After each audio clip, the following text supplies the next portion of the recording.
The sound of my uncle's argument reverberated through the old Victorian walls before I even stepped onto the porch.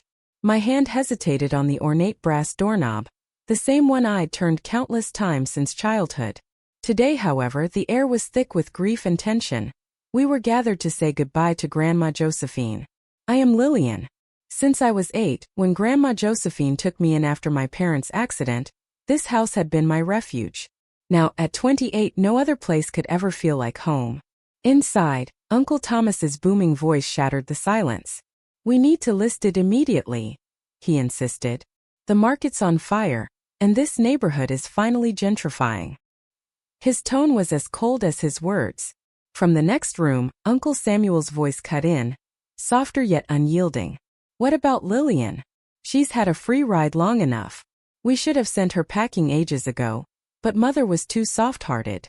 His words stung, each syllable a reminder of my unwanted place in their plans. My grip on the doorknob tightened as a fresh wave of tears threatened to spill. I blinked them away. I wouldn't give them the satisfaction of seeing me break.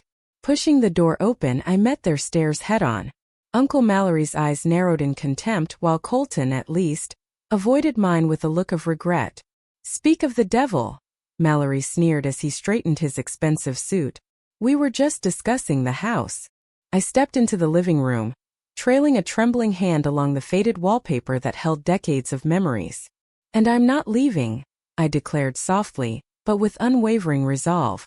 Mallory's laugh was bitter. "You don't have a choice, dear niece. The house is ours now. Grandma Josephine wouldn't have wanted it." "What Mother wished is irrelevant," he snapped. "It's being sold, and you'll need to find somewhere else to live. End of discussion." I searched Colton's eyes for any sign of support, but he merely mumbled, "The funeral's in an hour. We should get ready," and turned away. Once they had left, I sank into Grandma Josephine's favorite armchair, the floral fabric worn smooth by years of comfort.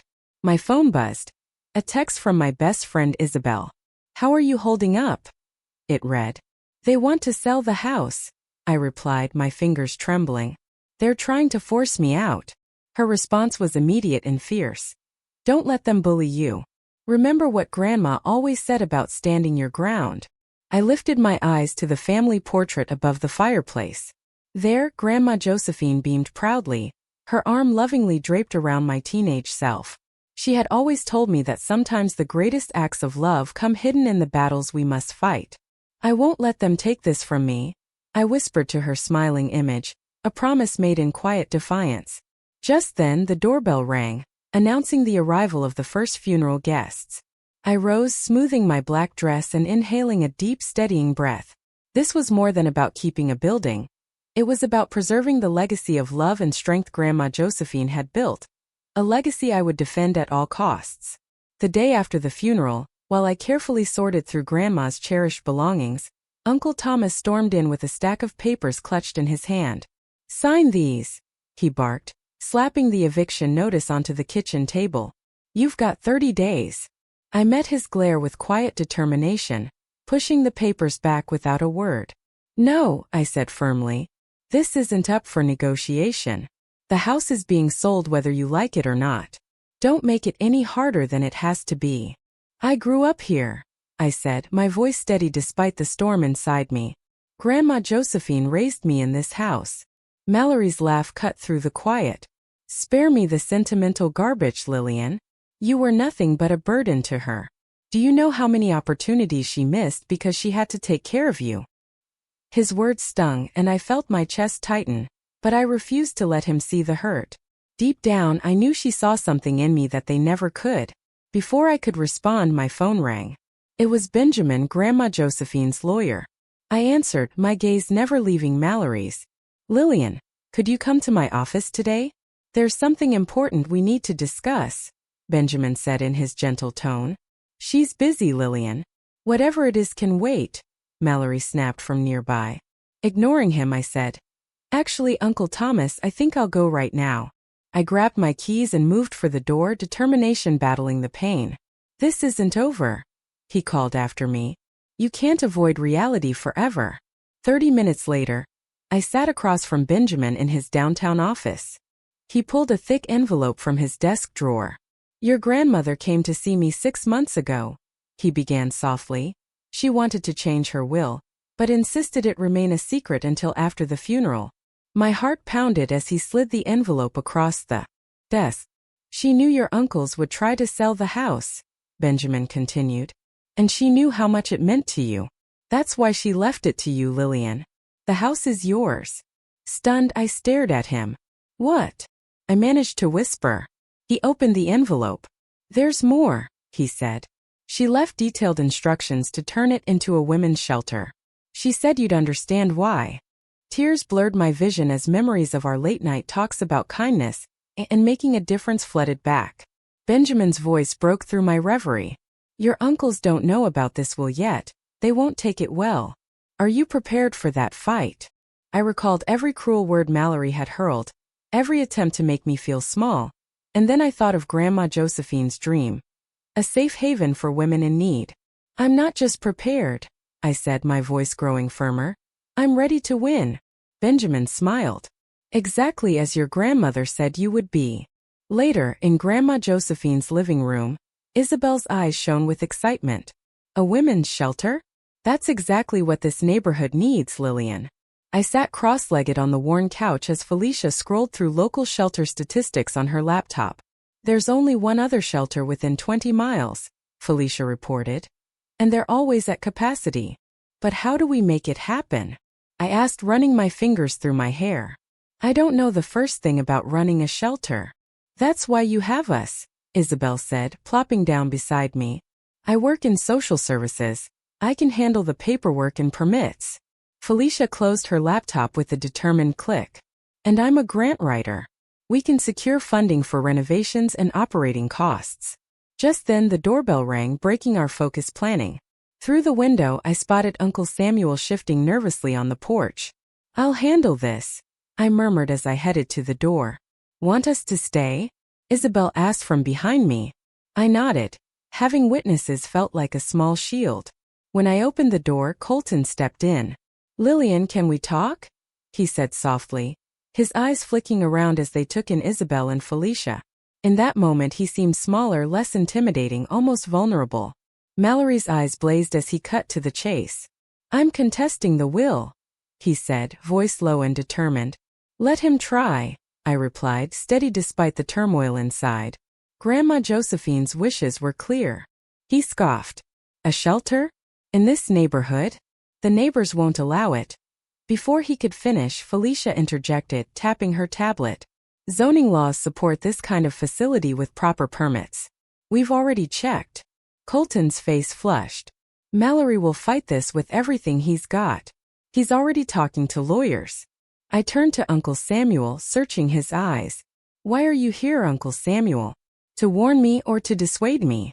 He hesitated, glancing at the faded family photos and worn furniture that filled the room with memories. I don't know, he admitted softly. Maybe. I'm trying to understand what Mother saw in you that we missed. Isabel's voice snapped sharply. She saw someone who cared about more than money. Someone determined to help others, not just herself. I saw Colton flinch at her words. Colton rose and headed for the door. I'll talk to Mallory. Try to calm him down, Lillian. But be careful. You know how he gets when he's angry. After he left, Felicia pulled up a new document. Let's review the renovation plans. If we're doing this, we do it right. A small smile tugged at my lips, bolstered by my friend's support. Grandma always said this house was meant for healing. Now it finally will be. Isabel grinned. And it'll drive your uncles crazy in the process. That's what I call a win-win, I murmured. Moments later, the contractor, who had just finished measuring the rooms, was interrupted by Uncle Thomas bursting in, with Uncle Samuel trailing behind like a reluctant shadow.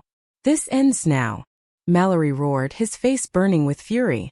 You think you can turn our family home into some kind of shelter for the desperate? I squared my shoulders in the foyer. They're not homeless, they're women escaping dangerous situations. And this house isn't your family home anymore. It's mine. Mallory stepped toward me, rage twisting his features. You ungrateful. He was cut off as Colton grabbed his arm. Mallory, let go. I demanded. He yanked free. First you leeched off mother for 20 years and now this? This house is worth a fortune. And you want to squander it on street trash. The contractor cleared his throat. Should I come back later? No, I said firmly, locking eyes with my uncle's. Please continue with the measurements. We're still on schedule. Mallory's bitter laugh filled the space. Schedule? You won't be doing any renovations. I've already filed to contest the will. Your charity project is dead in the water. On what grounds? I asked, grateful my voice stayed steady. Mental incompetency. He spat. Mother wasn't in her right mind when she made that new will. No sane person would leave everything to a... Stop it! Colton suddenly shouted, surprising us both. Mallory, you're crossing the line. Crossing the line? She's destroying our inheritance. Mallory snarled. She's honoring Mother's wishes, Colton replied quietly. Something we should have done from the start. Mallory spun on him.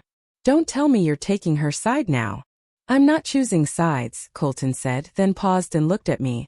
Really looked at me, perhaps for the first time. I'm tired of all this anger. Mother wanted this. Maybe we should respect that. You're weak, Mallory snarled. Both of you are weak. Then he jabbed a finger at me. This isn't over, Lillian. I'll see you in court. With that, he stormed out, slamming the door until the windows trembled.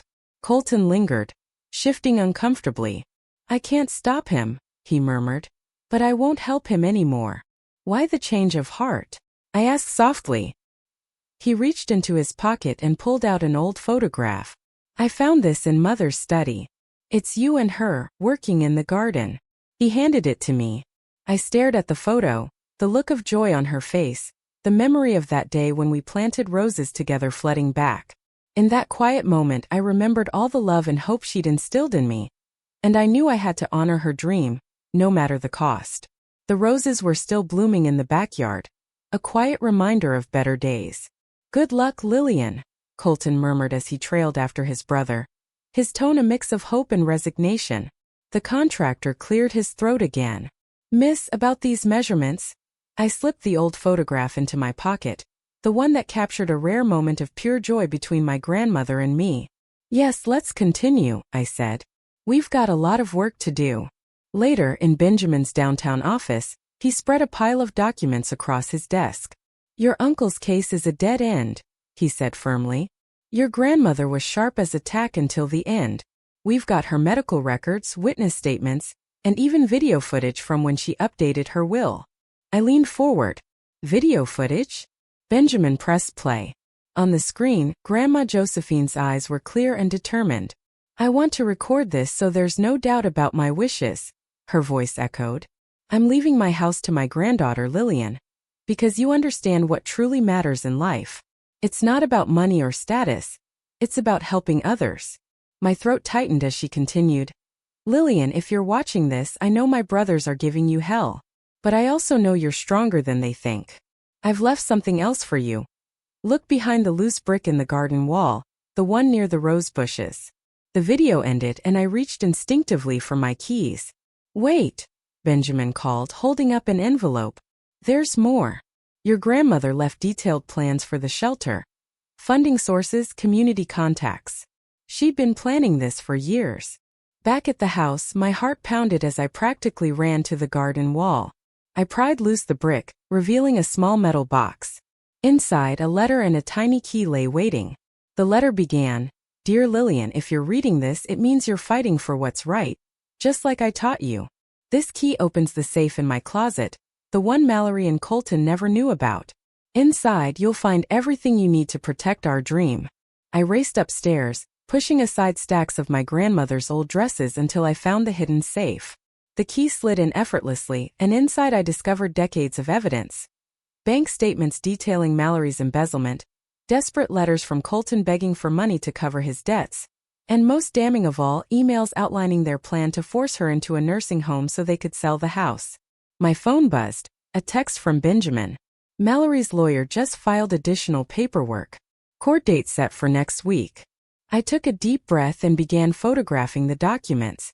I found something, I texted. Something that changes everything. Bring it to my office. came the immediate reply, followed by, "And Lillian?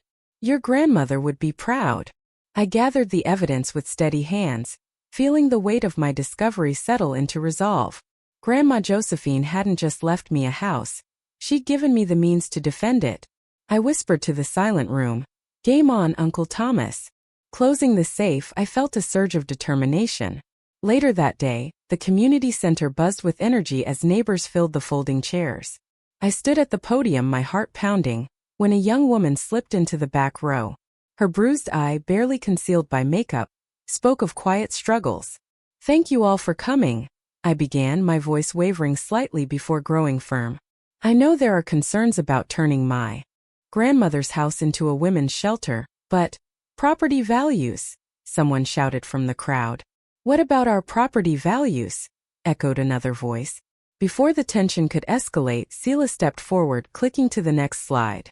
"Studies show that well-managed shelters don't impact property values," she said, her tone calm yet resolute. In that moment, as I looked out at the faces in the room, I felt the legacy of my grandmother and the strength of our community converge. This was more than a fight for a house. It was a fight for what truly mattered.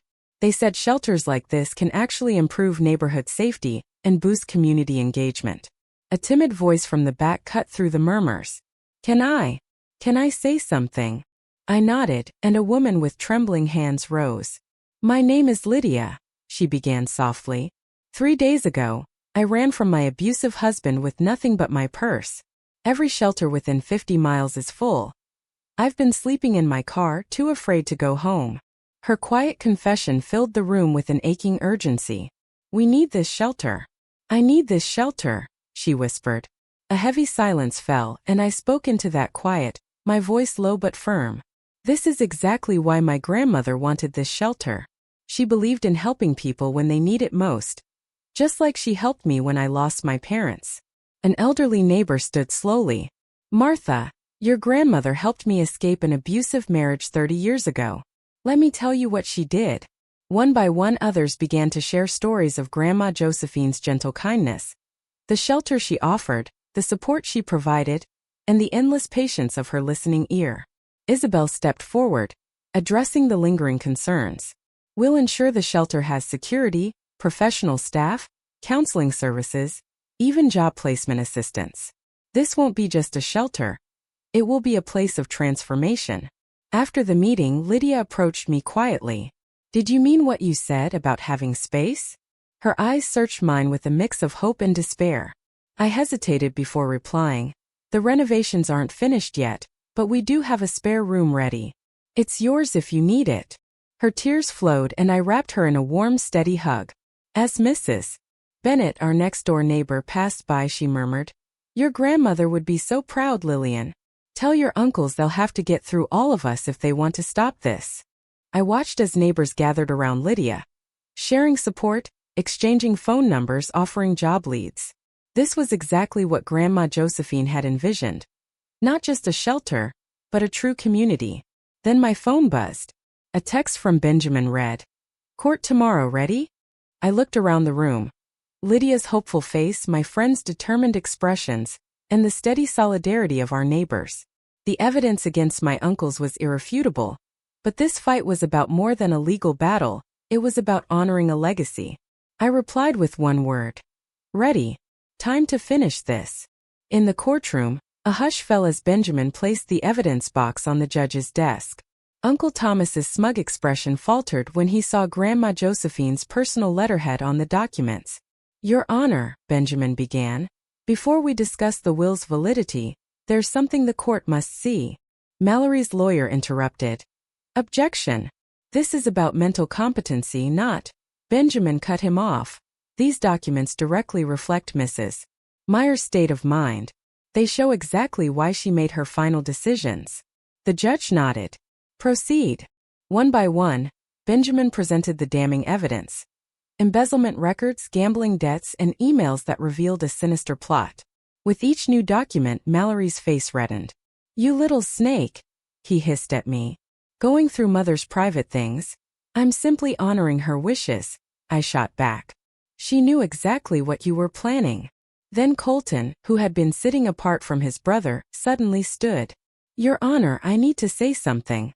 "Sit down," Mallory barked, but Colton shook his head. "No more lies." He faced the judge, his voice trembling with remorse. "Everything in these documents is true. I treated Mother horribly. We tried to force her into a nursing home so we could sell the house. But she knew. She always knew." The judge leaned forward. "Are you admitting to attempted elder abuse, Mr. Myers?" Colton whispered. "Yes. And I'm ashamed."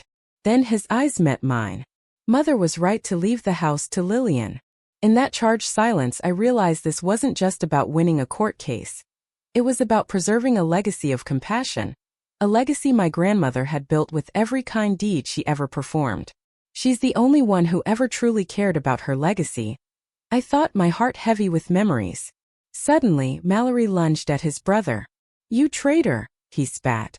The bailiff quickly stepped between them as the judge banged her gavel. "Order. Mr. Myers, one more outburst and you'll be held in contempt." The judge turned her steely gaze to me. "Now, given this new evidence and testimony, I'm prepared to rule. Myers, your grandmother's will stands. Furthermore, I'm ordering an investigation into the financial misconduct revealed here today." Mallory stormed out, shoving past reporters gathering outside, his anger echoing down the courthouse steps. Colton approached me slowly afterward. "I know it's too late," he murmured, his voice thick with regret. "But I'm sorry. For everything. The shelter. It's what Mother would have wanted. If you need help with the renovations," he began, but I interrupted honestly, "I'll think about it." Outside the courthouse, Lydia waited with Isabel and Felicia. "How did it go?" she asked, eyes bright with cautious hope. I held up the court order. "We won. The shelter is happening." Cheers erupted around us, drawing curious glances from passers-by. Lydia hugged me tightly. "Thank you," she whispered. "You're changing lives, you know that?" I looked back toward the courthouse, where Colton watched us with a mix of regret and hope. "No," I said quietly, thinking of Grandma Josephine. "I'm just continuing what someone else started." That autumn afternoon, the breeze carried the fresh scent of paint as I unlocked the front door of what was now Martha's Haven. The renovation crew was finishing touches on the east wing. Our first residents were arriving tomorrow. "Looking good," Colton said as he carried in a box of donated blankets. Over the past weeks he'd quietly shown up, helping wherever needed. "Mother would have loved these colors," he remarked. "She did love purple," I agreed, watching him neatly stack the blankets in the supply room. The doorbell rang. Expecting another donation delivery, I instead found Uncle Thomas on the porch, his expression older, more defeated. "Come to cause more trouble?" I asked, stepping forward to block the doorway. "No," he said quietly. "I came to return this." He held out a small jewelry box. It was Mother's favorite brooch. I took it after the funeral. It should be here with her house. Before I could respond, Lydia appeared on the stairs. Now our first volunteer. Her bruises had faded into soft scars. "The support group room is all set up," she announced, then paused as she noticed Mallory lingering in the background. "Oh, hello." Mallory stared at her healing face, an unexpected understanding dawning in his eyes. "This is really happening, isn't it? You're actually helping people." I replied evenly, "No thanks to you," the bitterness gone from my voice. "The time for anger has passed." Mallory hesitated, then nodded, placing the jewelry box in my hand. "I deserve that. I'll go now. Just, Mother was right about you, Lillian. I was too blind to see it." As he turned to leave, Colton emerged from the house. For a moment, the brothers locked eyes before Mallory hurried away. "He's facing prison time," Colton said softly. "The embezzlement investigation, I know." I opened the jewelry box, running my fingers over the familiar purple gemstone. "But that's his karma to deal with," I whispered. Later, the contractor called me over to review the new security system. As I walked through the house, past the counseling rooms, the children's play area, and the community kitchen, I felt Grandma Josephine's presence in every corner. Lydia joined me at the bay window where we used to sit and talk. "First residents arrive tomorrow," she said. "Nervous?" she asked. I smiled, watching the sunset paint the sky in shades of purple. No. This is exactly where I'm supposed to be. Outside, neighborhood women planted flowers in the garden, roses just like the ones Grandma and I had planted years ago. They would bloom next spring, welcoming new beginnings. I pinned Grandma Josephine's brooch to my collar, its purple stone catching the light. The house had always been meant for healing. Not just for me, but for everyone in need.